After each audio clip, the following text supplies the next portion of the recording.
Dikenal dunia dengan istilah takaful atau ta'awun, asuransi syariah memiliki prospek yang cukup menjanjikan.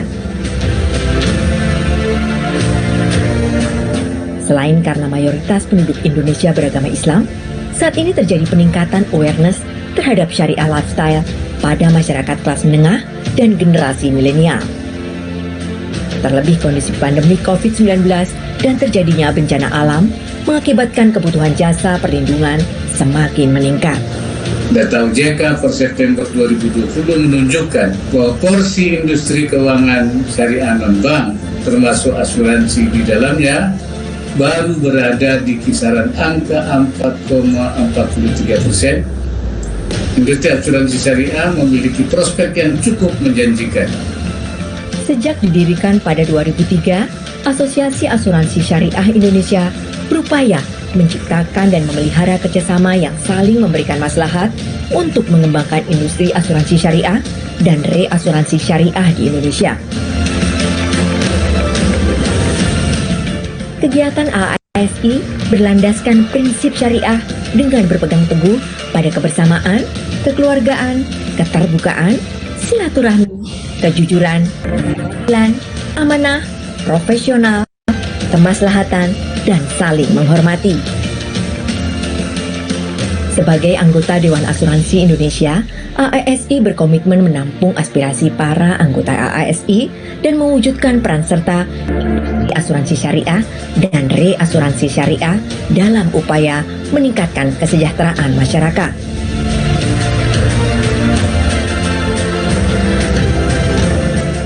AASI juga berperan mewakili kepentingan anggotanya baik di tingkat nasional maupun internasional. Sementara, sebagai mitra pemerintah dalam pembinaan dan pengawasan kegiatan usaha asuransi syariah dan reasuransi syariah, AASI bertugas meningkatkan peran serta anggotanya di dalam perekonomian nasional. Pada milad yang ke-18 ini, AASI ingin terus bersama memajukan industri syariah di Indonesia dalam upaya meningkatkan kesejahteraan masyarakat.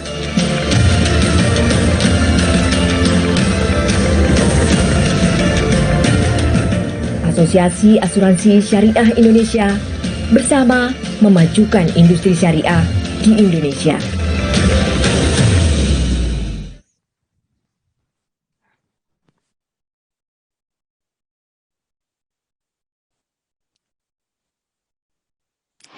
Assalamualaikum warahmatullahi wabarakatuh. Waalaikumsalam warahmatullahi wabarakatuh. Bismillahirrahmanirrahim. Alhamdulillahirabbil alamin. Wabihi nasta'in ala umurid dunya waddin. Wassalatu wassalamu ala asyrafil anbiya'i wal mursalin sayyidina wa maulana Muhammadin wa ala alihi wa sahbihi ajma'in, amma ba'd. Yang saya hormati Bapak Tatang Nur Hidayat selaku Ketua Umum ASI beserta Dewan Pengurus ASI, Bapak Erwin Nukman selaku Direktur Eksekutif ASI, Bapak Roni Iskandar selaku Ketua Bidang Riset dan Inovasi Asuransi Jiwa ASI, Bapak Pristiwanto Bani selaku Ketua Bidang Riset dan Inovasi Asuransi Umum ASI, dan yang saya hormati dan saya banggakan Bapak Ibu sekalian. Pertama-tama, marilah kita panjatkan puji syukur kehadirat Allah Subhanahu wa Ta'ala yang telah melimpahkan rahmat, hidayat, dan inayahnya kepada kita sehingga kita bisa berkumpul dalam keadaan sehat walafiat meskipun dalam keadaan daring. Kedua kalinya, sholawat serta salam kita haturkan kepada junjungan kita, Nabi Agung Muhammad Sallallahu Alaihi Wasallam, yang selalu kita harapkan syafaatnya di yaumul qiyamah kelak. Amin, amin, ya rabbal alamin. Perkenankanlah saya di sini Bapak Ibu sekalian selaku pembawa acara untuk membacakan susunan acara pada kegiatan Press Conference Triwulan 2 tahun 2021 pada pagi hari ini. Untuk acara yang pertama adalah pembukaan, acara yang kedua adalah perkenalan para narasumber, acara yang ketiga adalah acara inti yakni penyampaian data statistik Triwulan 2 tahun 2021 oleh seluruh narasumber, dan acara yang terakhir adalah penutup. Baik, langsung saja ke acara yang pertama. Untuk mempersingkat waktu, marilah kita buka acara pada pagi hari ini dengan membaca basmalah bersama-sama. Mari saya hentarkan. Bismillahirrahmanirrahim. Acara yang kedua adalah perkenalan para narasumber. Para hadirin sekalian, di sini telah hadir para narasumber bersama kita, yakni Bapak Roni Iskandar, kemudian ada Bapak, ya silakan Bapak. Kemudian ada Bapak Pristiwanto Bani, silakan Pak Bani. Assalamualaikum. Dan kemudian ada Bapak Erwin Lukman selaku moderator kita hari ini. Assalamualaikum warahmatullahi wabarakatuh. Ya. Baik, Bapak hadirin sekalian, untuk mempersingkat waktu, kita akan masuk pada acara inti kita hari ini, yakni penyampaian press conference Triwulan 2 tahun 2021. Acara ini akan dipandu oleh Bapak Erwin Lukman selaku moderator pada acara kita hari ini. Kepada beliau, Bapak Erwin Lukman, kami persilakan untuk memandu acara. Baik, bismillahirrahmanirrahim. Assalamualaikum warahmatullahi wabarakatuh. Assalamualaikum warahmatullahi wabarakatuh. Alhamdulillahirabbil alamin wa bihi nasta'in ala umuri dunya waddin wa salatu wassalamu ala asrofil anbiya'i wal mursalin wa ala alihi wa sahbihi ajmain amma ba'd. Rabbi shrah li sadri wa yassir amri wa hlul 'uqdatam min lisani yafqahu qawli. Bapak dan Ibu, rekan-rekan media sekalian, barangkali sebelum mulai ini seperti biasa nih mungkin kalau acara Zoom ini kalau nggak foto bersama kayaknya kurang rasanya. Saya mohon berkenan, ini paling ganteng nih ada Pak Edi, udah ganteng banget nih kayaknya, udah keren banget nih. Bapak dan Ibu mohon berkenan untuk menyalakan videonya sejenak untuk kita abadikan. Saya mohon bantuan dari rekan-rekan panitia untuk memberikan aba-aba ya. Silakan. Ya Pak, siap semuanya ya. 1, 2. Belum nyala semua. Taruh Mbak Jihan, ini belum nyala semua nih. kita tunggu sampai nyala dulu sebentar ini. Jadi nanti in case nanti ketemu pun ibaratnya ada yang japri-japri juga saya tahu yang mana mukanya. Kalau Pak Yudi udah sering kenal, udah ketemu, Pak Edi sering ketemu, Ibu Denis sering japri juga, ada Pak Himawan juga, tadi juga udah japri juga, Pak Kris apalagi ya ini senior ya. Bapak dari yang lain, siapa lagi yang belum mungkin. Kalau boleh, mohon izin dan berkenan untuk menyalakan videonya sejenak.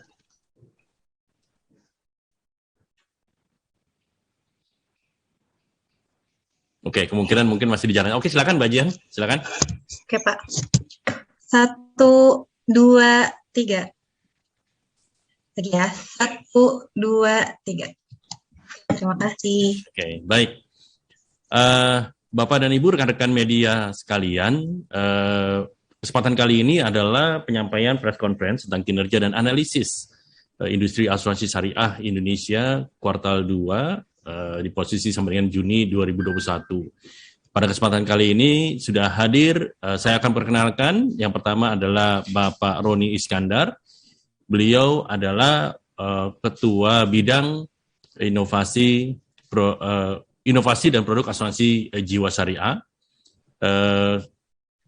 Yang kedua adalah Bapak Pristiwanto Bani. Beliau adalah Ketua Bidang Inovasi Asuransi Umum Syariah. Kedua beliau ini akan menyampaikan materi dengan permohonan maaf Ketua Umum Asosiasi Asuransi Syariah Indonesia Bapak Tatang Nur Hidayat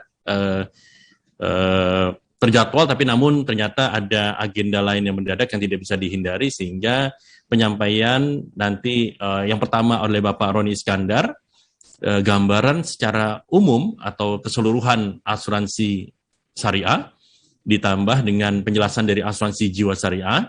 Lalu sesi kedua adalah penyampaian kinerja asuransi umum syariah dan juga dilanjutkan dengan kinerja reasuransi syariah oleh Bapak Pristiwanto Bani.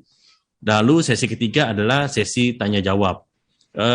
Berdasarkan informasi dari panitia, Bapak dan Ibu yang ingin bertanya, mohon menyampaikannya melalui chat room. Nanti akan saya bacakan dan mudah-mudahan bisa tetap sesuai dengan tema yang kita sampaikan pada kesempatan kali ini. Dan kalau masih ada waktu, mungkin kita akan coba menjawab hal-hal yang mungkin sedikit di luar konteks. Untuk itu, tanpa membuang waktu, kami perkenankan Bapak Roni Iskandar untuk menyampaikan materi terkait dengan kondisi secara umum dan juga tentang kondisi dari asuransi jiwa syariah. Waktu dan tempat kami persilakan. Oke, terima kasih Pak Erwin. Bismillahirrahmanirrahim. Assalamualaikum warahmatullahi wabarakatuh. Bapak Ibu, rekan-rekan dari media, saya mewakili Pak Tatang Nur Hidayat selaku Ketua Umum Asosiasi Syariah Indonesia untuk menyampaikan kinerja Asosiasi Syariah untuk triwulan kedua tahun 2021. Mbak Nila boleh ditayangkan?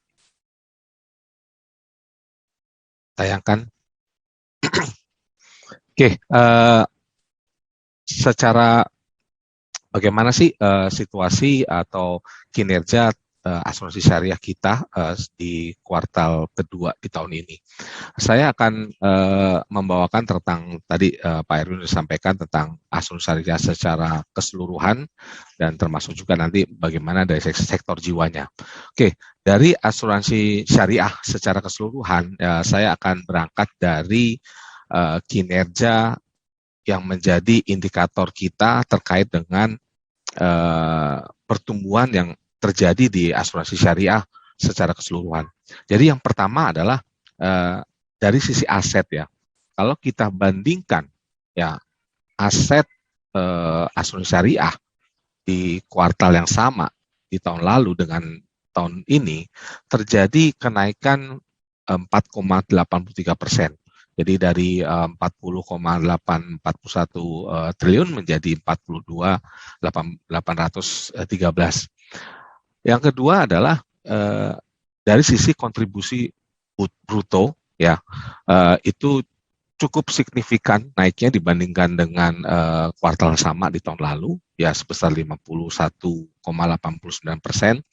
Ini menunjukkan bahwa adanya indikasi ya perbaikan atau pertumbuhan ekonomi yang ada di Indonesia. Karena dalam kondisi pandemi seperti saat ini ya, di semester 2 itu justru, di akhir semester 2 itu justru yang paling tinggi dari sisi penduduk kita yang terpapar di COVID. Tapi dari sisi kontribusi bruto, asuransi syariah masih bisa memberikan kontribusi yang cukup signifikan kenaikannya dibandingkan dengan kuartal yang sama. Jadi ini walaupun secara kalau kita lihat dari pasar modal, syariah dan sebagainya masih ada growth tapi nggak sebesar yang ada di kawan-kawan kita di konvensional, tapi ini menunjukkan bahwa dengan adanya pertumbuhan aset, pertumbuhan kontribusi bruto, indikasi ekonomi semakin baik ya. Insya Allah harapan kita di akhir tahun kita juga bisa mempertahankan performa seperti ini ya. Ini dari sisi aset dan kontribusi bruto. Next mungkin Mbak Nila. Nah, bagaimana dengan sisi asetnya sendiri gitu loh. Jadi kalau kita lihat Bapak Ibu semua lihat, kita lihat di chart sebelah kanan ya, di warna hijau itu ada aset dan warna orange adalah kontribusi brutonya. Dari 42 triliun tadi ya, ternyata 80,45% ya asetnya itu dikontribusi oleh dari sisi asuransi jiwa syariah, ya. Dilanjutkan dengan asuransi umum, ya sebesar 14,68 atau 6,285 triliun, dan yang terakhir adalah dari sisi reasuransi sebesar 4,87%. Nah, bagaimana dengan kontribusi bruto yang ada di kuartal kedua tahun 2021. Ternyata dari data yang kami miliki, asuransi jiwa syariah ya masih memberikan dominasi terhadap kontribusi brutonya, yaitu sebesar 10 triliun atau sekitar 87% dari total kontribusi bruto di kuartal kedua ini. Dilanjutkan dengan asuransi umum ya sebesar 8,67% atau sekitar 1 triliun, dan yang terakhir tentunya dari reasuransi syariah atau retakaful ya sebesar 470 miliar atau 4,7%. Jadi Bapak Ibu semuanya, teman-teman dari media, ini adalah distribusi dari aset dan kontribusi baik dari sektor jiwa maupun umum dan termasuk juga dengan retakaful atau reasuransi. Nah, dari sisi investasi ya, ternyata secara keseluruhan investasi asuransi syariah masih 82% atau hampir mendekati 83% itu ditempatkan di pasar modal. Ya, pasar modal itu bisa reksadana, bisa bisa obligasi, sukuk dan seterusnya. Dan sisanya 17,12% itu ditempatkan di perbankan. Artinya dalam kondisi seperti ini perusahaan asuransi syariah di Indonesia mungkin melihat risiko yang ada mungkin sedang diparkir di sisi perbankan untuk bisa memastikan hasil investasinya bisa bermanfaat buat para peserta. Sedangkan investasi lain-lainnya itu sekitar 0,4%. Jadi dari 82% dari pasar modal itu atau sekitar 27,6 miliar atau 27,6 triliun yang diinvestasikan melalui pasar modal. Ini adalah gambaran portofolio dari investasi asuransi syariah ya, masih didominasi oleh penempatan di pasar modal. Nah, bagaimana dengan pergerakan investasi ya dari bulan ke bulan ya. Kalau kita lihat chart yang terlampir atau terpapar di screen ini, kalau kita bandingkan dengan starting dari kuartal 2 ya, berarti dari April sampai dengan Juni, itu memang terjadi penurunan ya. Jadi kalau kita lihat investasi, karena juga ini tergantung dengan kondisi pasar yang ada, karena tadi ya 82% itu di pasar modal. Di bulan Juni 2021 asuransi syariah ya kalau kita lihat dari chart ini menunjukkan penurunan sebenarnya dari 34.763 miliar menjadi 33.504 miliar. Jadi ada penurunan sekitar 7,67% di kuartal bandingkan dengan kuartal 1 di tahun 2021. Jadi ini sejalan dengan Jakarta Islamic Index yang kalau kita lihat di semester 1 hanya growth sekitar 1,97%. Selanjutnya dari sisi tadi pergerakan investasi, nah bagaimana dengan komposisi investasi ya? Tadi di awal saya sampaikan bahwa 82% itu ada di pasar modal, 17% di perbankan, dan 0,4 itu ada di investasi lain-lainnya. Nah, ini adalah detail dari komposisi investasi ini. Jadi kalau kita lihat di kuartal 2 2021 ini, kalau yang merah itu 17,12 itu ada di deposito, ya besarnya 6,1 triliun, dilanjutkan jadi saham syariah, sukuk, surat berharga syariah negara, itu tadi adalah totalnya 82%. Itu adalah untuk yang di pasar modal, termasuk dengan reksadana. Reksadana itu 25,38, surat berharga negara 18,73, dan dari sisi sukuk ya itu 5,68% atau sekitar 12,1 triliun dari total investasi yang ada di asuransi syariah secara keseluruhan. Jadi kalau kita lihat bahwa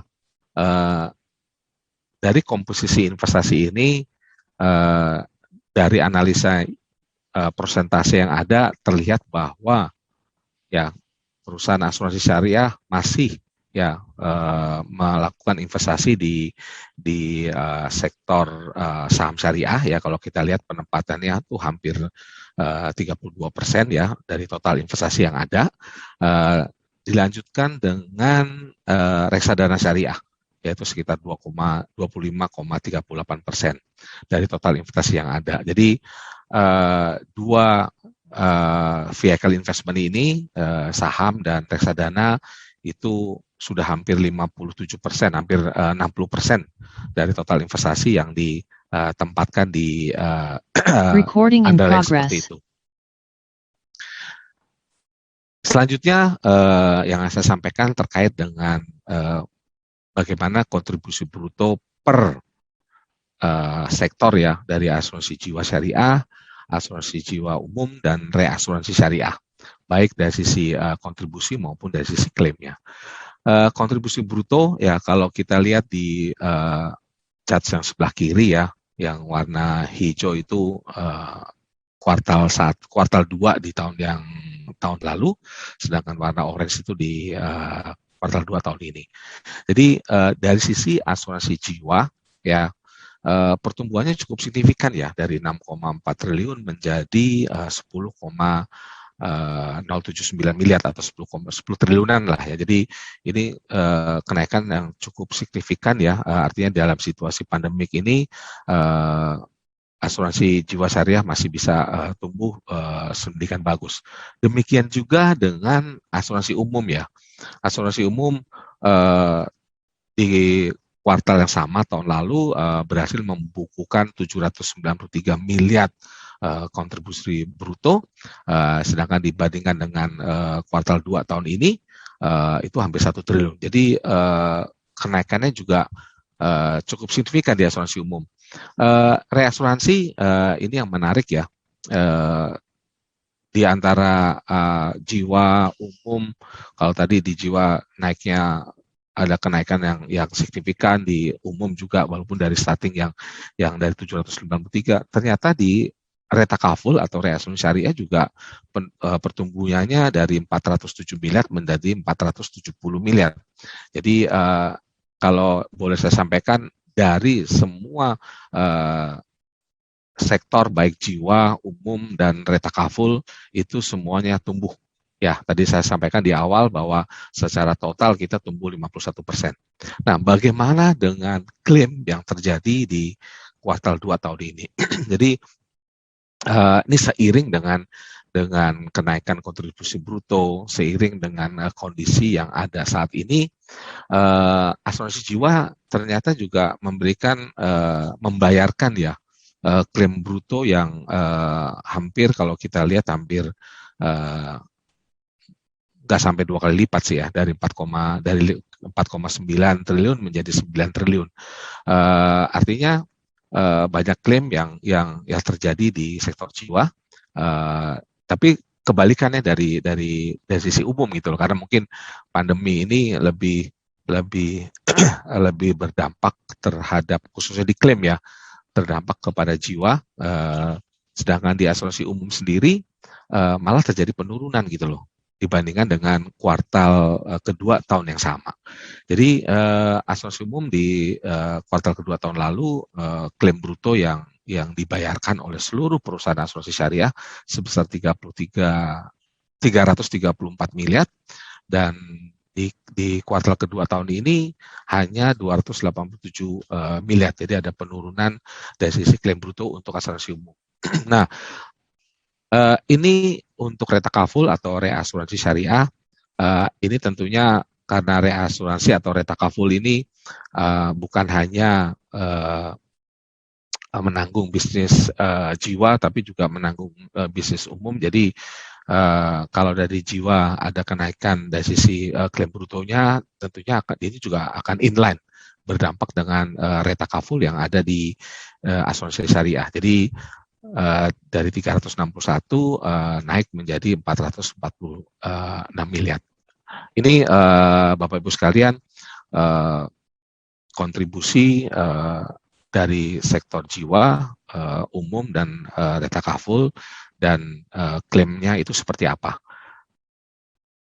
Next, Mbak Nila. Oke, bagaimana dengan rasio klaim? Karena kita syariah, tentunya pembayaran klaim harus datang dari dana baru ya. Secara total, baik asuransi jiwa syariah, asuransi umum ya, itu rasio klaimnya khusus rasio klaim dari dana baru ya itu sebesar 97,5%. Artinya kalau kita bandingkan dengan Desember ya, Desember 75,35% menaik menjadi 97% ya ini karena memang kondisi pandemik ini juga menjadi salah satu faktor rasio dana klaim dana baru ini juga meningkat ya menjadi 90% dari total income atau total iuran dana baru yang diterima di tahun yang berjalan. Jadi ini cukup signifikan ya harapan kita karena kembali lagi dana baru adalah dana hibah, dana tolong menolong antar sesama peserta, berarti kita sudah insya Allah sudah membantu saudara-saudara kita yang mengalami musibah ya walaupun dari sisi rasio klaim itu cukup signifikan kenaikannya. Nah, bagaimana dengan dana perusahaan itu sendiri ya, baik return on investment maupun return on asset ya. Untuk kuartal 2 2021 ini dana perusahaan itu mengalami fluktuatif ya. Ya kalau kita lihat chart ini dari Februari sempat ada kenaikan positif, tapi di Maret sampai dengan bulan Juni ada penurunan. Tapi kalau kita lihat ini fluktuatif sekali ya. Artinya kalau lihat dari sisi return on asset ya, dari Maret itu sempat turun menjadi 3,84%, tapi kemudian baik lagi menjadi 1,26% dan akhirnya mengalami penurunan sebesar 1,64%. Tapi ini kembali lagi kondisi tergantung dengan pasar modal karena kita ketahui tadi bahwa aset asuransi syariah itu sebagian besar ada di 82% ada di pasar modal. Tentunya ini juga berdampak terhadap return on investment and return on asset dari dana perusahaan itu sendiri. Ini mungkin tabel secara summary ya terhadap kinerja asuransi syariah secara keseluruhan. Jadi saya mau sedikit highlight. Yang pertama adalah dari sisi kontribusi bruto ya yang naik sebesar 51,89%. Hasil investasi di Juni 2020 yaitu sempat minus hampir 2,3 triliun, tapi sekarang sudah mendekati atau ada perbaikan yang signifikan karena tumbuh atau kenaikan dari hasil investasi cukup signifikan, sekitar 95,45%.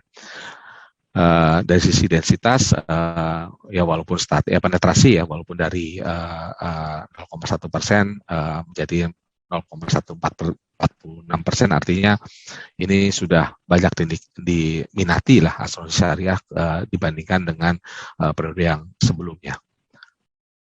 Next mungkin Mbak Mila. Nah ini mungkin slide terakhir terkait dengan kinerja asuransi syariah secara keseluruhan ya berdasarkan analisa kami, berdasarkan data-data yang kami terima. Ada 3 poin penting yang ingin saya sampaikan pada kesempatan saat ini adalah yang pertama kontribusi bruto ya untuk asuransi syariah secara keseluruhan itu naik secara signifikan. Ya, 51,89%.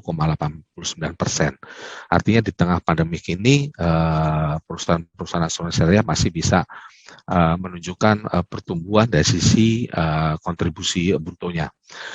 Hasil investasi tadi saya sampaikan di tahun yang lalu kita sempat mengalami penurunan yang signifikan dari hasil investasinya, tapi dengan indikasi adanya kenaikan atau pertumbuhan ekonomi yang kita harapkan terus berlanjut sampai dengan akhir tahun juga memberikan peningkatan hasil investasi sebesar 85,45%. Yang terakhir tentunya teman-teman semuanya, Bapak Ibu dari media, ini yang saya sampaikan di slide sebelumnya, penetrasi kita, harapan kita juga semakin baik ya, walaupun dari angka yang kecil, tapi kalau kita bisa konsisten ini, kita bisa memberikan edukasi ini, kita minta bantuan teman-teman wartawan agar bisa mensuarakan asuransi syariah, saya yakin ini akan tumbuh dan semakin baik di kemudian hari. Itu yang ingin saya sampaikan terkait kinerja dari asuransi syariah secara keseluruhan. Karena saya dari sektor jiwa ya, sekaligus saya akan bawakan bagaimana dari asuransi jiwa syariah itu sendiri ya. Kalau tadi asuransi umum kenaikannya secara signifikan di kontribusi, termasuk juga investasi, dan bagaimana dari sisi jiwa itu sendiri. Nah, dari asuransi jiwa ternyata polanya sama dengan asuransi syariah secara keseluruhan, karena memang tadi saya sampaikan bahwa dari sisi aset, dominasi dari asuransi jiwa memberikan kontribusi terhadap aset di asuransi syariah secara keseluruhan itu cukup signifikan. Jadi penempatan investasi di asuransi jiwa syariah ya ini 84,3% itu di pasar modal ya. Jadi pasar modal tadi saya sampaikan itu termasuk juga dengan saham, sukuk, reksadana, dan lain-lainnya yang masuk dalam kategori pasar modal. Sedangkan di perbankan sendiri hanya sekitar 15,47%. Sedangkan di investasi lain-lainnya masih dalam kisaran 0,23%. Jadi dari kalau kita lihat ya 84,3% yang diinvestasikan di pasar modal itu kalau dalam bentuk amount itu sekitar 24 miliar, 24.000 berarti 24 triliun rupiah yang diinvestasikan di pasar modal. Next Mbak Nila, mohon. Nah, sama dengan pergerakan investasi ya, kalau kita lihat dari apa jumlahnya, ternyata untuk sektor jiwa itu ada kenaikan walaupun kecil ya dibandingkan dengan Mei tahun 2021 ke Juni hanya tumbuh sekitar 2,6%. Jadi dari sekitar 29 triliun menjadi 29,3 triliun dibandingkan dengan bulan berikutnya. Walaupun ya kalau kita lihat dari chart ini berbanding antara kuartal 1 ya sebesar 30,625% itu turun menjadi 29, tapi kembali lagi ini adalah faktor dari kondisi pasar modal Indonesia ya. Tadi saya sampaikan di awal bahwa ini 82% atau tadi di jiwa lebih dari itu tentunya juga akan berdampak terhadap portofolio yang ada di investasi asuransi jiwa syariah. Nah, bagaimana dengan komposisinya sendiri ya? Tadi kalau kita lihat 37% itu ada di saham syariah yang warna biru, 26,32% itu ada di sukuk dan surat berharga syariah ya 17,78. Jadi kalau kita lihat memang perusahaan asuransi jiwa syariah komposisinya ya masih banyak di sektor pasar modal ya, karena memang majority masih menjual produk-produk unit link. Itu yang ingin saya sampaikan. Next mungkin Mbak Nila. Nah ini bagaimana kalau tadi dari sektor dari sisi investasi, nah sekarang bagaimana dari sisi rasio klaim dari dana tabarut itu sendiri. Nah tadi saya sampaikan inline dengan apa yang terjadi di asuransi syariah secara keseluruhan terjadi kenaikan cukup signifikan terhadap rasio klaim di sektor jiwa ya. Jadi kalau kita bandingkan dengan bulan Maret saja ya dari 101% menjadi 119%.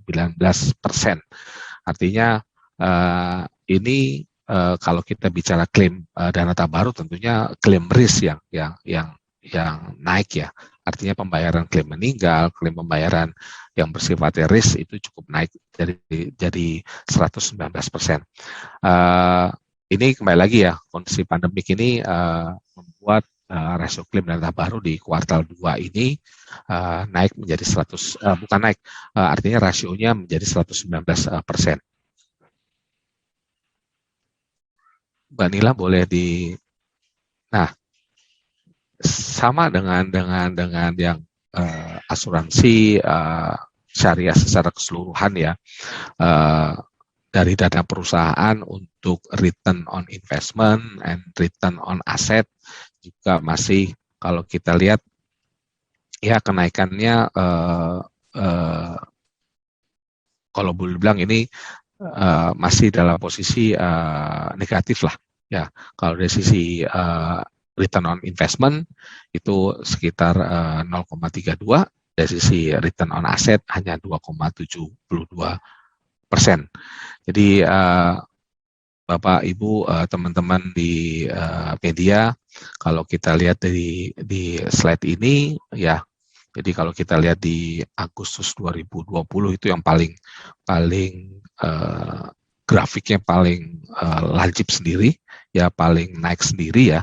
Tapi kalau kita lihat di September juga itu yang paling turun sendiri. Jadi kalau boleh dibilang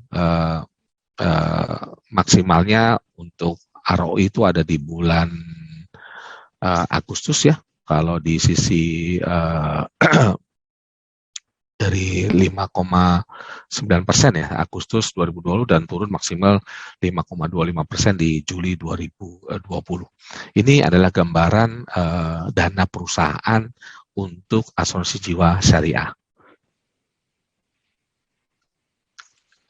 Bapak Ibu sekalian, ini adalah rangkuman dari kinerja asuransi syariah untuk kuartal 2 tahun 2021 ya.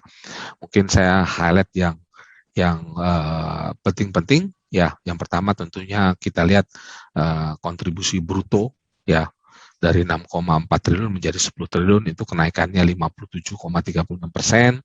Hasil investasi juga walaupun dari starting dari negatif, tapi ada kenaikan positif sebesar 81,27%.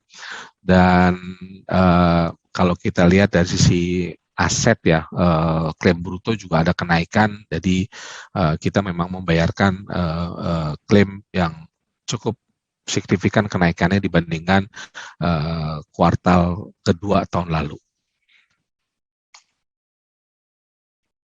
Nah, ini yang terakhir untuk sektor jiwa ya, Bapak Ibu, rekan-rekan wartawan semuanya, ada 3 poin yang ingin saya sampaikan untuk asuransi jiwa syariah ya. Tadi saya sudah sampaikan di slide sebelumnya bahwa kita wajib bersyukur di asuransi jiwa syariah masih ada pertumbuhan ya dalam kondisi pandemik seperti ini sebesar 57,36% ya dibandingkan dengan kuartal yang sama di tahun yang lalu. Investasi kita juga kenaikan juga signifikan ya dibandingkan dengan kuartal yang sama di tahun lalu sebesar 81,27% ya. Pertumbuhan dari sisi penetrasi ini yang tadi saya harapkan awareness masyarakat terhadap asuransi syariah dan asuransi jiwa secara keseluruhan juga naiknya cukup signifikan ya, naik sebesar 50,86%. Jadi Bapak Ibu sekalian, ini yang bisa sampaikan terkait kinerja asuransi syariah secara keseluruhan dan bagaimana kinerja atau performan dari asuransi jiwa syariah untuk kuartal 2 tahun 2021. Untuk selanjutnya saya kembalikan ke Pak Erwin selaku moderator. Silakan Pak Erwin. Terima kasih. Assalamualaikum warahmatullahi wabarakatuh. Waalaikumsalam warahmatullahi wabarakatuh. Assalamualaikum warahmatullahi wabarakatuh. Terima kasih Bapak Roni Iskandar yang sudah menyampaikan paparan tentang kinerja gabungan asuransi syariah dan juga asuransi jiwa syariah. Untuk berikutnya kita akan mendengarkan pemaparan yang akan disampaikan oleh Bapak Prithwanto Bani terkait asuransi umum syariah dan juga reasuransi syariah. Waktu dan tempat kami persilakan Pak Bani. Bismillahirrahmanirrahim. Terima kasih Pak Erwin. Assalamualaikum warahmatullahi wabarakatuh. Yang saya hormati rekan-rekan wartawan sekalian. Jadi di kesempatan ini saya akan menyampaikan paparan dan kinerja asuransi umum syariah ya sampai dengan triwulan 2 atau per semester tahun 2021. Next datanya.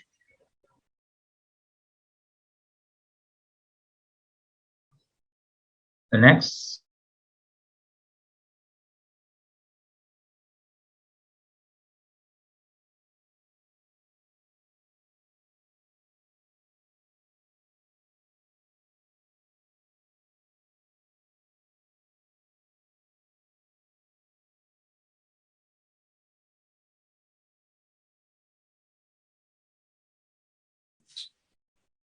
%5,11 dari 5,980 miliar menjadi 6.285 miliar. Dan kontribusi bruto juga mengalami peningkatan. Ini menunjukkan bahwa adanya sedikit peningkatan kegiatan ekonomi dan pertumbuhan kontribusi daripada perusahaan asuransi umum syariah. Nah, kita lihat di Juni tahun 2020 dia hanya 793 miliar. Nah, di Juni tahun 2021 itu 1.001 miliar atau mengalami peningkatan sebesar 26,34%. Nah, sedangkan klaim bruto. Nah, klaim bruto di sini mengalami penurunan. Di Juni tahun 2020 dia sekitar 334 miliar. Nah, di Juni tahun 2021 dia 287 miliar. Dan klaim bruto ini mengalami penurunan sebesar 14,2%. Nah, investasi, ya, jumlah investasi juga meningkat. Di Juni tahun 2020 dia 4.146 miliar. Nah, di Juni 2021 itu 4.220 miliar, mengalami peningkatan sebesar 1,78%. Walaupun masih kecil peningkatannya, tapi alhamdulillah bahwa jumlah investasi perusahaan asuransi umum syariah itu mengalami peningkatan. Nah, hasil investasi sama dengan disampaikan Pak Roni tadi bahwa hasil investasi ini mengalami penurunan. Di Juni tahun 2020, ya, hasil investasi kita 116 miliar, namun di Juni 2021 ini sebesar 85 miliar. Nah, penurunan investasi ini mungkin disebabkan oleh penurunan suku bunga dan kondisi keadaan pasar modal di Indonesia. Jadi hasil investasi ini mengalami penurunan sebesar 26,70%. Nah, GDP kita mengalami peningkatan sebesar 4,31%, kemudian populasi penduduk itu hanya menambah sekitar 3 juta, 0,97%. Nah, penetrasi ini yang perlu kita lihat bahwa penetrasi asuransi umum syariah itu mengalami peningkatan. Nah, di Juni 2020 dia 0,1%, di Juni tahun 2021 0,13% mengalami peningkatan 21,12%. Nah, walaupun peningkatan penetrasi ini masih cukup kecil ya dibandingkan dengan asuransi konvensional. Nah, di sini mungkin kita perlu nanti bantuan juga dari teman-teman wartawan untuk mengkampanyekan asuransi syariah ini. Ya, insya Allah nanti penetrasinya bisa meningkat dari tahun ke tahun sesuai dengan yang kita harapkan. Nah, kemudian densitas juga meningkat sebesar 25,12%. Next. Nah, kita lihat investasi. Ya. Investasi di kuartal kedua tahun 2001, nah masih didominasi oleh pasar modal sebesar 50,81%, kemudian perbankan 47,66%, dan lain-lain itu hanya 1,53%. Nah, pada triwulan 2 tahun 2001, nah, investasi umum syariah didominasi oleh pasar modal ya, dengan porsi 50,81%. Next. Nah, kemudian kita lihat pergerakan investasi. Nah, kalau kita lihat grafik di sini, bahwa pergerakan investasi di triwulan 2 tahun 2021 itu mengalami peningkatan dan paling tinggi dibandingkan dengan yang lain. Dibandingkan dengan Juni tahun 2020, dia hanya sebesar 4.146 miliar, dan di tahun 2021 itu sebesar 4.220 miliar, dia mengalami peningkatan sebesar 1,78%. Artinya bahwa investasi asuransi umum syariah itu mengalami peningkatan di kuartal 2 tahun 2021. Next. Nah, kita lihat komposisi investasi. Nah, komposisi investasi, kalau kita lihat di deposito, ya, deposito dia sebesar 47,66%. Kemudian di surat berharga syariah negara itu sekitar 25%, ya. Kemudian di reksadana 18%. Nah, kemudian kita lihat lagi di yang lain-lain itu hanya sekitar 1,53%. Nah, jadi investasi asuransi umum syariah masih didominasi oleh deposito sebesar 47,66%. Next. Nah, kemudian rasio dana klaim tabaru, ya, rasio dana klaim tabaru ini mengalami penurunan, dan saat ini penurunannya ini yang paling rendah dibandingkan yang lain, ya. Kalau kita lihat di Juni 2020 dia sekitar 63,06%, dan di tahun 2021 posisi Juni itu sebesar 52,68%. Nah, kalau kita lihat dari perkembangan grafiknya, maka pencapaian loss ratio atau rasio klaim dari dana tabaruk itu mencapai yang paling rendah pada triwulan 2 tahun 2021. Artinya bahwa loss ratio ini mengalami penurunan. Next. Nah, kemudian kita bicara mengenai ROI dan ROA. Nah, kita lihat bahwa untuk ROA, ya, itu sebesar 1,04, ya. 1,04 pada triwulan 2 tahun 2021, dan untuk ROI sebesar 0,38%, ya, untuk triwulan 2 tahun 2021. Nah, dibandingkan dengan triwulan 2 tahun 2020 ini mengalami penurunan. Nah, di tahun 2020 sebesar 1,33% untuk ROI-nya, kemudian ROA-nya, nah, kemudian pada tahun 2021 periode yang sama itu sebesar 1,04. Nah, sementara untuk ROI-nya di tahun 2020 Juni itu sebesar 0,59. Nah, di tahun 2021 itu sebesar 0,38%, berarti mengalami penurunan. Jadi ROI dan ROA kita mengalami penurunan untuk asuransi umum syariah. Next.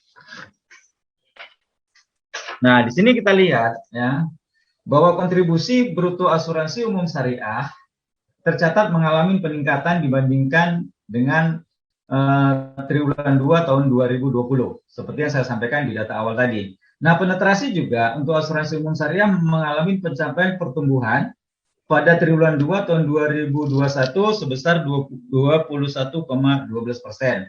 Artinya terjadi peningkatan penetrasi untuk asuransi umum syariah.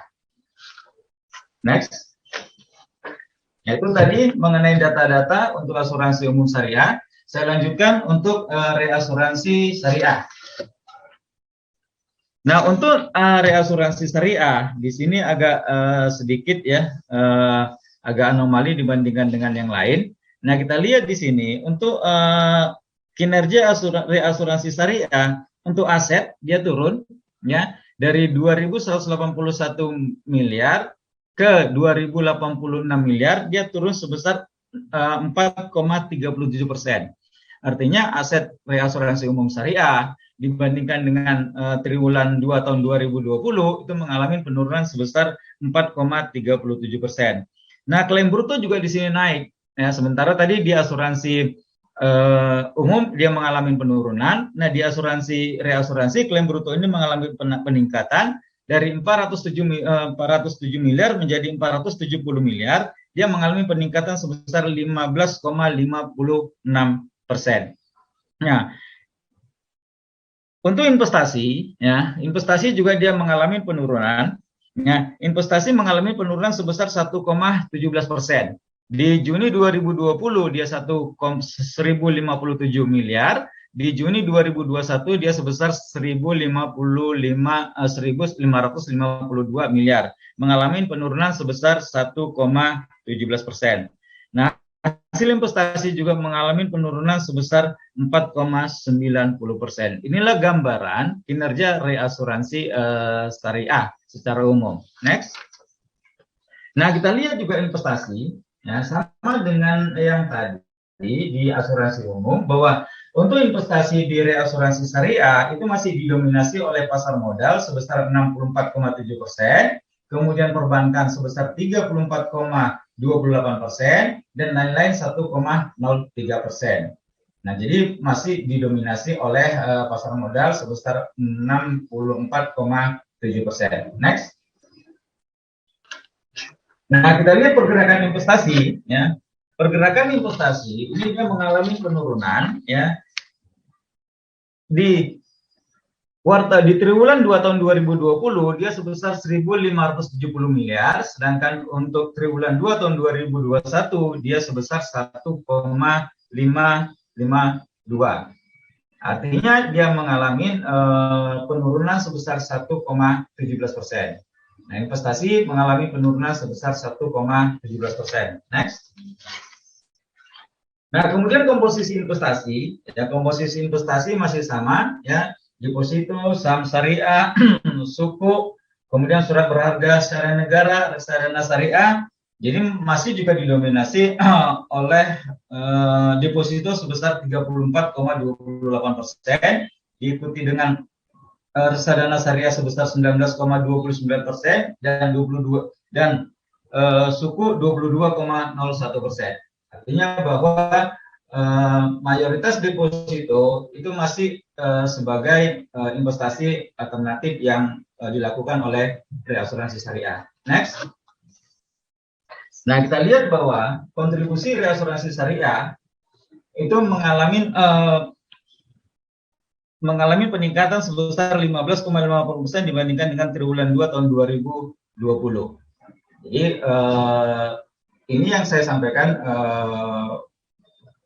Pak Erwin mengenai kinerja perusahaan asuransi umum syariah dan reasuransi syariah. Demikian saya kembalikan ke Pak Erwin. Baik, terima kasih Pak Pristiwanto Bani atas pemaparan dan penyampaiannya. Kita akan memasuki sesi ketiga, yaitu sesi tanya jawab, dan di ruang chat sudah ada pertanyaan. Yang pertama dari Bapak Edi Santosa. Assalamualaikum Bapak-Bapak. 1. Mohon proyeksi sampai akhir tahun secara keseluruhan industri asuransi syariah secara keseluruhan, jiwa, umum, dan reasuransi. Yang pertanyaan keduanya adalah pertengahan tahun ini OJK menyetujui konversi Zurich Insurance menjadi syariah atau full-fledged. Akan berapa besar dampaknya terhadap aset dan kontribusi bruto bagi asuransi umum syariah di tahun 2021 ini? Izin saya membagikan pertanyaan pertama kepada Pak Roni Iskandar tentang proyeksi sampai dengan akhir tahun. Kemudian untuk Pak Bani, bagaimana pengaruhnya terhadap Zurich General Takaful Insurance atau ZGTI yang sudah mendapatkan izin untuk beroperasi secara penuh sebagai perusahaan asuransi syariah. Silakan Bapak-Bapak. Pak Roni dulu barangkali pertanyaan pertama Pak. Silakan Pak. Terima kasih Pak Erwin. Pertanyaan tentang proyeksi kinerja sampai dengan akhir tahun ya. Harapan kami kita masih bisa mempertahankan kinerja yang hampir sama dengan kuartal kedua tahun ini. Apa sih skenario di belakang kenapa kami tetap optimis bisa mempertahankan kinerja yang tangkut hampir sama dengan kuartal kedua tahun 2021. Yang pertama, teman-teman kalau lihat bahwa sekarang pandemi yang ada di Indonesia sudah mulai kita kontrol lah, artinya penurunan, artinya dengan PPKM yang sekarang sudah semakin quote-unquote sedikit dilonggarkan, ekonomi sudah berjalan, artinya ini akan mengembalikan kembali ya dari sisi pendapatan, dari sisi kesejahteraan penduduk Indonesia, karena roda ekonomi sudah jalan. Yang biasanya dulu cuma hanya di beberapa gelintir orang yang bisa memutarkan uangnya, tapi sekarang sudah dengan dibukanya beberapa pusat-pusat perbelanjaan dan sebagainya, sehingga perputaran ekonomi akan jalan dengan baik ya. Dengan melihat tren yang sampai saat ini kita lihat ya, kita yakin bahwa pertumbuhan untuk asuransi syariah secara keseluruhan ya, baik untuk sektor jiwa maupun umum, kami yakin masih bisa dipertahankan kinerja kita di tahun hampir sama dengan kuartal kedua tahun 2021. Jadi intinya adalah kita masih optimis bisa mempertahankan kinerja kuartal 2 ini, insya Allah akan berakhir di tahun 2021 dengan baik pula. Itu mungkin Pak Erwin jawaban yang mudah-mudahan bisa membantu atau menjawab pertanyaan dari Pak Denis. Dari Pak Edi. Oh, Pak Edi ya. Pak Edi, Pak Media Asuransi, Pak. Oke. Kalau kurang jelas, biasanya Pak Edi nanti japri saya lagi, Pak, tapi nggak apa-apa. Baik, untuk pertanyaan kedua, silakan Pak Bani. Terima kasih Pak Erwin, terima kasih Pak Edi atas pertanyaannya. Jadi kalau kita lihat bahwa memang OJK ya melalui keputusan 60D.05/2021 ini sudah memberikan izin atas berdirinya juris syariah ya, dan tanggal 15 Juli tahun 2001. Berarti dia efektifnya tahun Juli tahun 2021. Nah, kalau kita lihat di sini bahwa pendirian juris syariah ini itu kan bagian daripada induknya yang dulunya Adira menjadi Juris Indonesia. Nah, kemungkinan di sini kalau kita lihat bahwa ya dengan berdirinya juris syariah ini, mungkin yang Adira Syariah nanti portofolionya akan dipindah semua ke juris syariah. Nah, dengan berdirinya juris syariah ini, ya memang kita harapkan bahwa aset ini bertambah. Tapi kalau kita hitung, ya memang datanya belum masuk, akan ada penambahan aset untuk asuransi syariah, umum syariah ini, tapi tidak signifikan, ya tidak begitu banyak. Dan marketnya juga karena dia nanti ada pengalihan daripada Adira Insurance ke Insurance portofolionya dipindahkan, ya kita harapkan ini menjadi tumbuh menjadi kontribusinya bertambah. Tapi kalau kita harapkan juga untuk tahun 2021 ini belum signifikan karena dia juga beroperasinya mulai dari pertengahan tahun. Jadi kita harapkan nanti dengan semakin banyaknya perusahaan atau unit syariah yang spin off menjadi asuransi syariah, maka mereka lebih fokus lagi untuk menggarap market syariah, dan kita harapkan di tahun-tahun berikutnya ini pertumbuhan asuransi syariah, kontribusi dan aset semuanya akan semakin baik.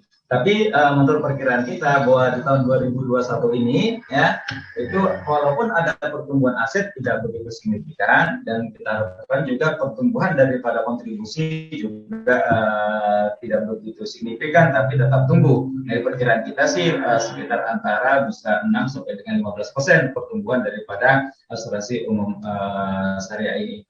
Demikian Pak Edi dan Pak Erwin. Baik, terima kasih Pak Bani. Barangkali penegasan Pak bahwa dengan konversinya Zurich Insurance menjadi Zurich General Takaful Indonesia, betul di awal akan ada pertumbuhan aset, tetapi seiring waktu sesuai dengan regulasi bahwa unit syariah yang ada di Adira, karena ada satu grup, maka akan terjadi pengalihan kepada ZKTI.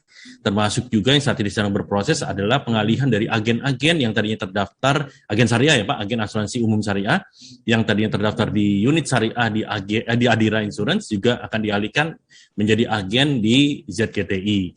Sehingga kalau dalam waktu dekat mungkin akan terlihat terjadi penambahan aset, tetapi bukan tidak mungkin nanti kalau memang sudah bersih, aset yang ada di Adira unit syariah itu justru bisa jadi dihapus atau mungkin dipindahkan ke Zurich. Kita belum tahu bagaimana aksi korporasi dari perusahaan tersebut, tetapi mungkin kalau untuk tahap awal sebagaimana perusahaan-perusahaan yang sudah spin off sebelumnya memang biasanya 1 tahun itu butuh waktu untuk konsolidasi dulu, mungkin Pak Edi ya Pak, nanti mungkin setelah itu baru akan lepas landas lah. Ini masih mau take off-nya tuh masih masih beres-beres dulu lah, bebenah di dalam kayaknya seperti itu. Baik, kita akan lanjut ke pertanyaan kedua dari Ibu Verika dari Kontan. Aksi korporasi asuransi diperkirakan akan marak mulai dari pembentukan perusahaan baru dan akuisisi. Salah satunya melalui kebijakan spin-off. Apakah aksi korporasi ini akan berdampak pada pertumbuhan premi atau kontribusi kalau di asuransi syariah di akhir 2021? Mohon penjelasan. Ini tadi kayaknya agak kaitannya dengan ZTTI juga. Yang kedua, seberapa besar aksi korporasi atau spin-off berkontribusi terhadap bruto asuransi syariah? Yang ketiga, bagaimana perkembangan keterlibatan industri asuransi syariah dalam konsorsium asuransi barang milik negara? Bagaimana dampak keterlibatan itu terhadap bisnis asuransi syariah? Ini barangkali untuk 3 pertanyaan ini saya serahkan kedua-duanya kepada Pak Roni dan juga Pak Bani. Silakan waktu dan tempat. Oke, mungkin saya coba menjawab tentang seberapa besar ya aksi korporasi atau spin-off kontribusi terhadap kontribusi bruto ya di syariah. Teman-teman semuanya, Bapak Ibu dari media, kita ketahui bersama bahwa spin-off itu batas akhirnya di Oktober 2024 ya. Jadi kalau kita dari asosiasi tentunya mengacu pada POJK yang saat ini masih berlaku. Jadi memang ada beberapa yang ya quote unquote ya coba untuk melakukan aksi korporasi dengan melakukan merger atau mengakuisisi beberapa perusahaan yang boleh dibilang tidak akan spin-off dan sebagainya. Tapi sampai dengan saat ini kami belum bisa memiliki data yang pasti karena memang batas akhir dari spin-off itu baru akan terlihat nanti di Oktober 2024. Tapi kalau Anda tanya apakah ada aksi koperasi, ya ada, tapi ini belum terlihat, belum ada hasil yang yang bisa kita lihat secara datanya gitu loh.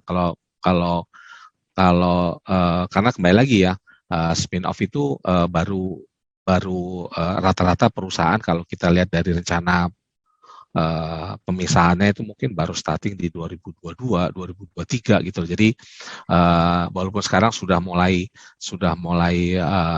melihat opportunity ya, tapi saya belum bisa sampaikan bahwa apakah nanti ada kontribusi, ada berdampak terhadap pertumbuhan di tahun 2021.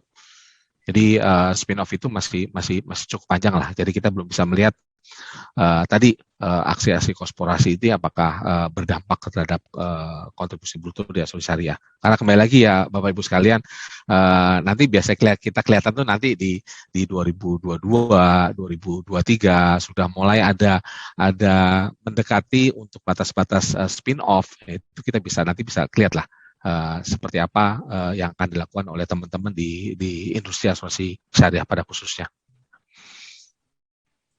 Itu baik. Mungkin Pak Erwin. Siap, yang barang milik negara mungkin Pak Bani yang paling tepat ini. Ikut konsorsiumnya sih soal ini. Oke, terima kasih Pak Erwin, Pak Roni. Jadi untuk konsorsium asuransi barang milik negara ini sih alhamdulillah ya ada sinyal bahwa asuransi syariah itu akan ikut bergabung. Tapi ini masih proses. Mungkin Pak Erwin nanti bisa memberikan update-nya sampai di mana. Dan asuransi syariah itu baru akan bergabung ya ke dalam konsorsium asuransi barang milik negara, dan kita masih menghitung berapa persen sih bisanya share itu yang bisa dipindahkan ke syariah. Nanti kita lihat lagi berapa perusahaan yang bisa masuk ke dalamnya karena ada batas-batas yang dipersyaratkan oleh konsorsium untuk masuk menjadi anggota. Nah, untuk peningkatan premi apabila nanti asuransi umum syariah itu masuk ke dalam konsorsium ini sih makin pasti ada peningkatan kontribusi terhadap pendapatan premi kontribusi asuransi syariah umum. Tapi kita belum bisa menggambarkan seberapa besar peningkatan dan seberapa besar share daripada konsorsium asuransi barang milik negara ini yang bisa nanti diambil oleh porsi asuransi umum syariah. Saat ini masih dalam penjajakan. Untuk tahun 2021 sepertinya belum kelihatan kontribusinya karena belum terbentuknya atau belum gabung resminya asuransi syariah umum syariah ini ke dalam asuransi barang milik negara ini. Mungkin Pak Erwin yang bisa memberikan update perkembangan terakhir. Silakan Pak Erwin. Baik, terima kasih Pak Bani. Terima kasih Bu Verika. Ini barangkali juga akan menjawab beberapa pertanyaan dari rekan-rekan media lain ya, karena yang pertama barangkali kami ingin menyampaikan penegasan kembali bahwa kami mengucapkan syukur alhamdulillah bahwa asuransi syariah, utamanya asuransi umum syariah, mendapatkan tempat untuk ikut berpartisipasi dalam memberikan jaminan atau proteksi terhadap asuransi barang milik negara atau kita kenal sebagai ABNN. Sebagaimana sudah dilakukan media rilis pekan lalu oleh DJKN, Kementerian Keuangan. Ini secara teknis memang, berarti 2 pekan yang lalu ya, hari Jumat yang 10 hari yang lalu, itu asuransi syariah memang akan bergabung ke dalam konsorsium ini. Mengenai berapa besarannya, mengenai siapa yang akan hadir, ini memang kami masih menantikan konfirmasi kembali dari peminatan dari masing-masing perusahaan asuransi syariah anggota ASI. Seperti disampaikan oleh Pak Bani tadi, memang karena memang sebagian besar dari anggota ASI atau asuransi syariah ini bentuknya masih unit, sehingga bukan tidak mungkin perusahaan-perusahaan ini sebenarnya sudah berpartisipasi dari konvensionalnya atau induknya. Dan apakah nanti unitnya juga akan berpartisipasi atau tidak, itu kita kembalikan kepada kebijakan dari masing-masing perusahaan. Bagi yang full fledged juga, ini kita juga tentu membuka kesempatan dan peluang sebesar-besarnya, bukan hanya bagi perusahaan asuransi umum syariah, tetapi juga bagi perusahaan reasuransi syariah. Kembali teknisnya ini detailing baru akan kami coba diskusikan dengan para anggota ASI di pekan ini, kalau kita menjadwalkan di hari Kamis 1 Jumat ini. Jadi belum bisa kami sampaikan. Juga mungkin beberapa rekan-rekan yang sudah japri saya juga, kesempatan ini saya gunakan untuk menjawab hal serupa, bahwa detailingnya belum dapat kami ungkap pada kesempatan kali ini, tapi tentu kami akan sharing semua informasi yang baik ini, kabar baik ini tentu kepada semua rekan-rekan media. Itu saja barangkali penjelasan tambahan. Ibu Verika, Bapak dan Ibu mungkin juga menjawab pertanyaan-pertanyaan yang lain. Tadi terima kasih juga Pak Bani dan Pak Roni atas tanggapan dan jawabannya. Kita akan lanjut ke pertanyaan berikutnya dari Bisnis Indonesia dengan Ibu Denis. Assalamualaikum, izin bertanya. Bagaimana proyeksi kinerja? Ini tadi sudah dijawab ya di pertanyaan dari Pak Edi juga, yang dijawab oleh Pak Roni. Bagaimana pantauan ASI terkait kesiapan spin-off asuransi syariah sejauh ini? Baik. Kemudian yang ketiga, terkait bergabungnya asuransi, nah ini nomor 3 juga sudah kita sampaikan tadi. Berarti barangkali nomor 2 ini bagaimana pantauan ASI terkait kesiapan spin-off. Ini barangkali Pak Roni mungkin bisa berkenan Pak, ini karena beliau juga ada di tim kajian spin-off di ASI juga. Silakan Pak Roni. Oke, terima kasih Pak Erwin. Saya mencoba memberikan penjelasan terkait dengan pertanyaan Pak Denis, pantauan ASI terkait kesepian spin-off ya. Jadi kembali lagi kalau kita lihat, kita kembali lagi ya, di ASI itu hampir 3 bulan sekali kita ada mediasi atau kita ketemu dengan dalam hal ini adalah OJK ya, untuk melihat apa saja sih yang harus kita bicarakan, apakah terkait dengan regulasi atau terkait dengan hal-hal yang lain yang bisa quote-unquote bisa mendorong pertumbuhan dari asuransi syariah sendiri gitu loh. Jadi kalau kita lihat ya terkait dengan kesiapan spin-off asuransi syariah saat ini ya, khususnya para teman-teman yang saat ini masih dalam bentuk unit ya, sebagian besar ya ada beberapa yang mungkin akan mempercepat proses spin-off-nya ya. Tapi kalau boleh saya ambil secara besarannya, sebagian besar saat ini sudah mulai persiapan ya, karena secara legal timeline itu OJK sudah memiliki stages yang harus dipenuhi oleh perusahaan asuransi yang memiliki unit syariah yang akan mau spin off. Artinya persiapan dari spin off itu sendiri, bagaimana terhadap ketersediaan produk, bagaimana ketersediaan sumber daya manusia, IT, komitmen pemegang saham, termasuk juga dengan bagaimana liability dan aset itu benar-benar sudah kita benar-benar pisahkan, sehingga pada saat kita benar-benar spin off itu semuanya termasuk transfer portofolio sebagainya bisa jalan dengan mulus. Nah, ini yang sekarang dalam proses kawan-kawan kita lakukan ya. Jadi kalau boleh saya sampaikan, walaupun sekarang dari sisi regulasi masih belum ada regulasi yang mengatur terkait dengan spin-off secara teknis, tapi kalau melihat sampai dengan saat ini ya, artinya undang-undang perasuransian, POJK yang ada itu juga belum ada perubahan. Tentunya AASI akan mendorong para anggota untuk, karena patokan kita kalau di AASI adalah terkait dengan hal apapun ya, itu tentunya harus mengatur pada undang-undang perasuransian, harus mengacu pada POJK yang ada, dan terakhir karena kita syariah tentunya harus ke fatwa yang ada di Indonesia, di MUI ya, di SN MUI ya. Dan kalau kita lihat yang menarik yang kemarin disampaikan oleh wakil presiden kita ya pada saat milad ya, Pak Erwin ya, kalau ingat ya, itu jelas sekali Bapak Presiden itu menyatakan bahwa ayo 2024 itu sudah tidak lama lagi dan kita harus melakukan persiapan dari sejak sekarang untuk melakukan spin-off. Jadi posisi AASI saat ini adalah karena secara regulasi itu belum ada perubahan, ya kita tetap mendorong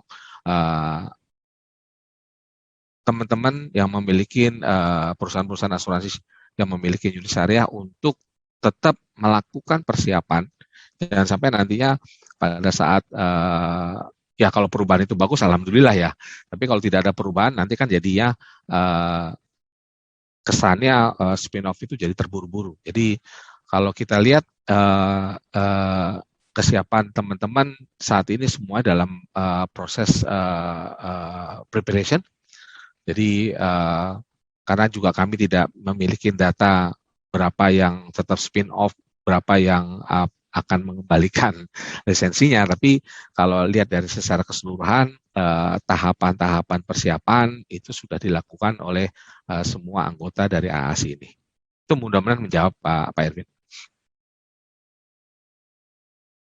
Masih di mute Pak Erwin. Oh iya, baik, terima kasih Pak Roni atas tanggapannya. Barangkali ingin menambahkan bahwa kalau kita lihat kaitannya dengan persiapan atau kesiapan, tentu masing-masing perusahaan sudah mengirimkan rencana kerja pemisahan unit syariah dengan batas waktu tahun lalu.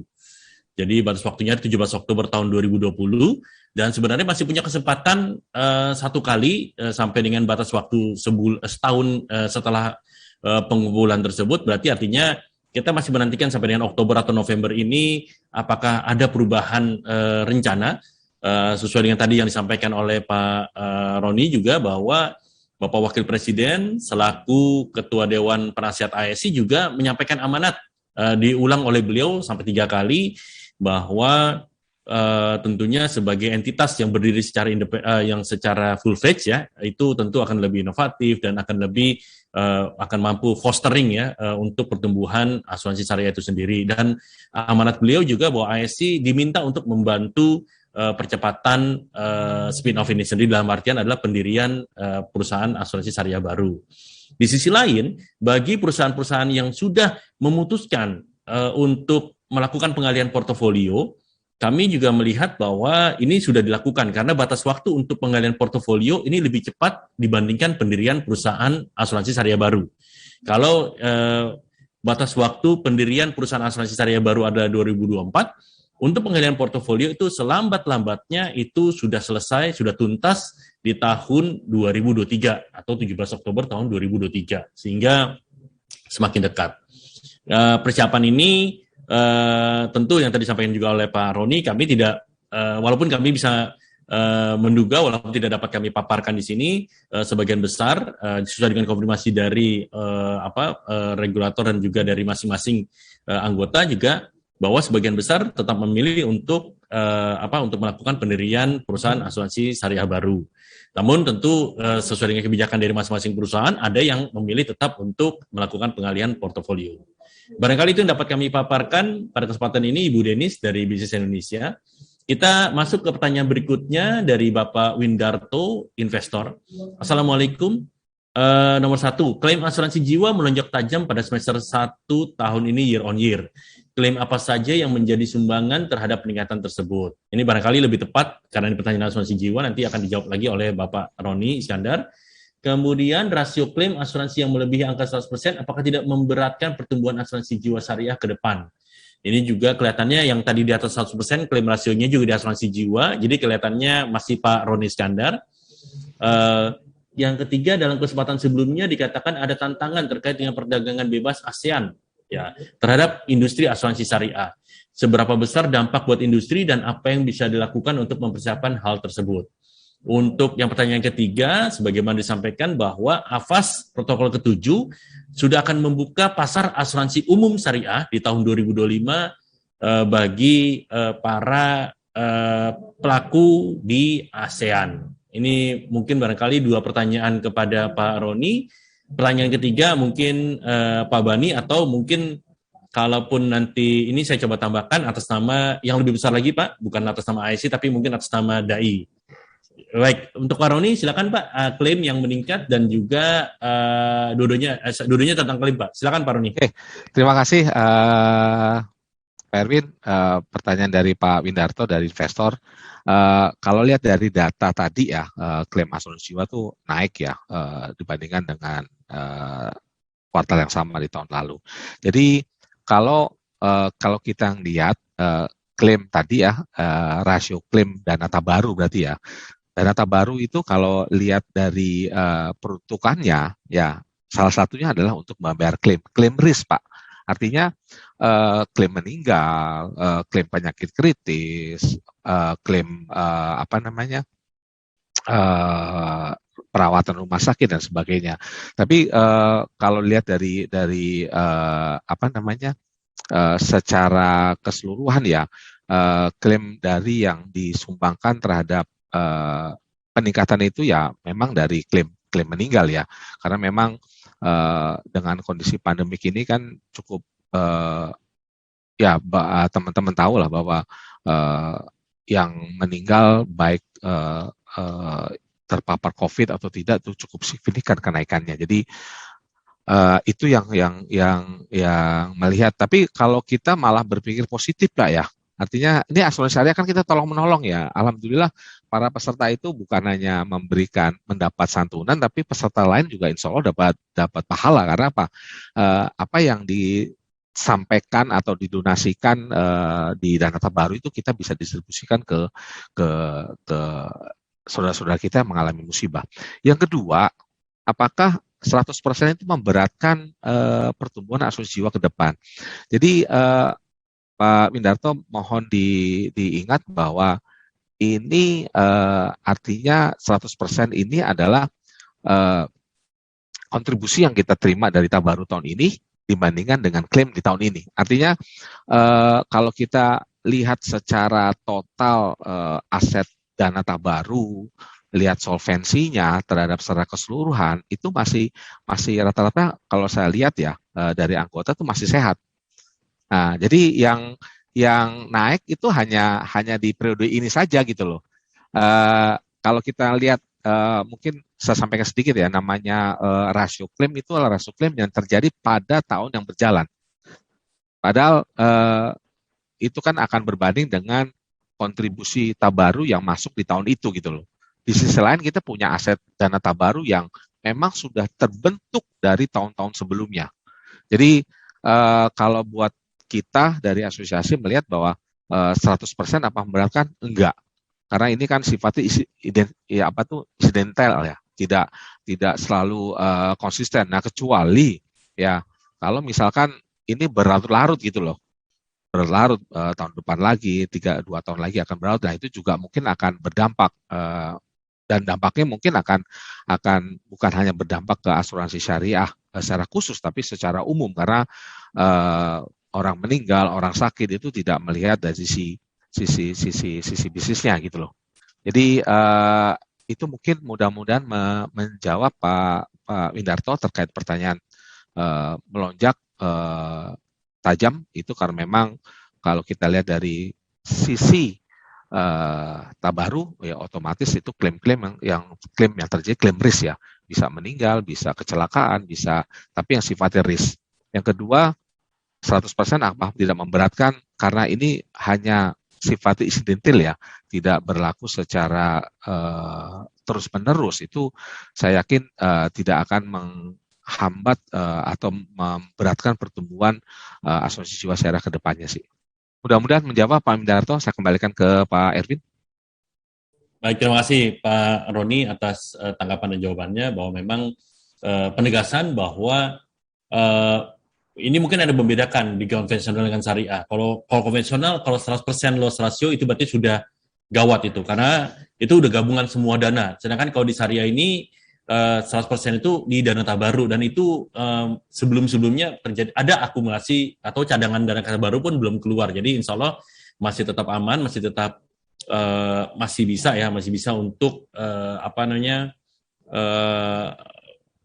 ibaratnya belum sampai teguran OJK sih biasanya kayak gini ya Pak ya, kalau klaim rasio segini sih belum ya. Solvensinya masih bagus lah Pak. Solvensinya masih bagus karena yang menjadi patokan itu adalah solvensi.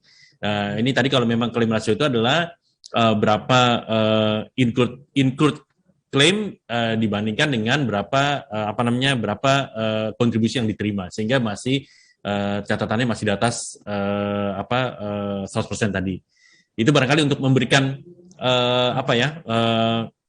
ketenangan, bukan berarti di atas 100% berarti sudah was-was gitu. Kalau di konvensional barangkali kalau loss ratio sudah di atas 40% aja itu mungkin sudah jadi was-was, sudah jadi lampu kuning ya, lampu kuning. Kalau udah 80% apalagi itu mungkin udah kuningnya, udah oranye, udah tua banget. Nah, tapi kalau bisa syariah insya Allah karena ini tabaru, berarti hanya fresh yang tabaru dan tabaru, sehingga mudah-mudahan insya Allah tidak akan banyak berpengaruh terhadap apa yang akan diperoleh untuk di tahun berikutnya. Insya Allah masih tetap dalam on track lah, insya Allah masih on track. Berikutnya barangkali pertanyaan ketiga Pak Bani, silakan Pak, untuk kaitannya dengan keterbukaan pasar ASEAN Pak. Masih mute Pak Bani, mohon maaf. Terima kasih Pak Erwin. Jadi dengan keterbukaan pasar ASEAN ini sebenarnya ada dua ya, yaitu bisa menjadi peluang dan bisa juga menjadi ancaman bagi kita kalau memang kita tidak siap untuk menghadapinya. Jadi dengan keterbukaan pasar ASEAN ini kita bisa menjadi peluang bagi kita bahwa kita juga bisa menerima bisnis dari regional ASEAN dan juga bisa juga kita menjadi pasar bagi mereka kalau memang kita tidak siap. Jadi peluang ini bisa kita ambil apabila memang perusahaan kita, terutama asuransi syariah kita itu sudah siap ya. Kita lihat bahwa memang kendala utama daripada perusahaan asuransi syariah baik di jiwa maupun di umum itu biasanya adalah masalah permodalan. Ya, masalah permodalan, masalah SDM, masalah kapasitas akseptasi, kemudian masalah retensi sendiri yang masih kecil, kemudian masalah ya pengembangan dan diferensiasi mengenai produknya. Jadi itu bisa menjadi suatu peluang bagi kita apabila kita sudah siap juga untuk bisa menerima bisnis dari luar, dan bukan menjadi suatu ancaman bagi kita bahwa bisnis kita itu bisa diambil oleh negara lain. Jadi kita di sini mungkin nanti ASI akan melakukan mapping bahwa apakah kita itu siap nanti di tahun 2025, apakah kita sudah mempunyai perusahaan asuransi syariah giant, ataukah kita mempunyai perusahaan reasuransi syariah yang bisa untuk mengakses semua risiko di dalam negeri. Ya kalau nggak bisa, ya mungkin kemungkinan bisa kita juga premi-premi kita bisa keluar ke luar negeri. Mungkin itu dari saya. Silakan tambahan Pak Erwin dari sisi dai-nya. Baik, Mungkin saya tambahkan sedikit, mungkin Pak ya. silakan Pak Roni. Silakan, Pak. Jadi tadi Pak Bari sampaikan bahwa bukan hanya bicara masalah modal, kapasitas akseptasi, tapi yang tadi saya sempat note adalah dari sisi sumber daya manusia. Jadi kesiapan kita, jadi kalau boleh saya sampaikan di sini, AASI juga mendorong ya ke para anggotanya untuk mempersiapkan sumber daya manusia terkait dengan asuransi syariah, kompetensi di asuransi syariah. Jadi AASI kerjasama dengan IES ya untuk bisa mempersiapkan sumber daya manusia yang ada di perusahaan asuransi syariah, baik yang punya unit maupun full fledged, untuk bisa menambah knowledge sehingga dengan ada skill atau knowledge yang bagus ini tentunya akan bisa menambah kapasitas kita untuk misalkan mau create produk dan sebagainya gitu loh. Jadi kita mendorong sih para anggota untuk yuk ambil yang terkait dengan Islamic Insurance Society itu untuk bisa menambah terkait dengan knowledge mereka terkait dengan asuransi syariah secara khusus. Silakan Pak Erwin. Baik, terima kasih penjelasannya dari Pak Roni maupun dari Pak Bani. Jadi ingin menambahkan karena ini adalah concern bersama sehingga eskalasinya bukan hanya terbatas di AASI tetapi juga sudah meningkat sampai ke DAI, bahkan lebih besar lagi sudah sampai ke level AIC, ASEAN Insurance Council. Jadi DAI sebagai anggota dari ASEAN Insurance Council juga saat ini terlibat, walaupun ini agak sedikit out of topic, tapi ini karena eskalasinya sampai ke level regional. Saat ini sedang disusun yang disebut sebagai EQRF atau juga sedang disusun sebuah ASEAN Insurance Diploma. Sehingga nanti ke depan akan ada kualifikasi bersama apabila ada talenta-talenta lintas batas yang misalkan dari Indonesia ingin bekerja di Malaysia, yaitu maka ada kualifikasi yang distandarisasi, yang ada di Indonesia di sana juga diakui, dan sebaliknya yang ada di Malaysia juga diakui di Indonesia. Dan ini yang sedang kita susun bersama supaya nanti apabila memang sudah terjadi, ini terjadi free flow 2025 akan dimulai, kemungkinan akan terjadi free flow of talent and free flow of services. Bukan hanya dari sisi modal yang keluar masuk, bukan hanya dari sisi jasa yang keluar masuk, tetapi juga dari talenta-talenta yang bisa keluar masuk. Ini barangkali kalau tadi disampaikan oleh Pak Bani, bukan hanya kesempatan, tapi juga bisa jadi suatu challenge.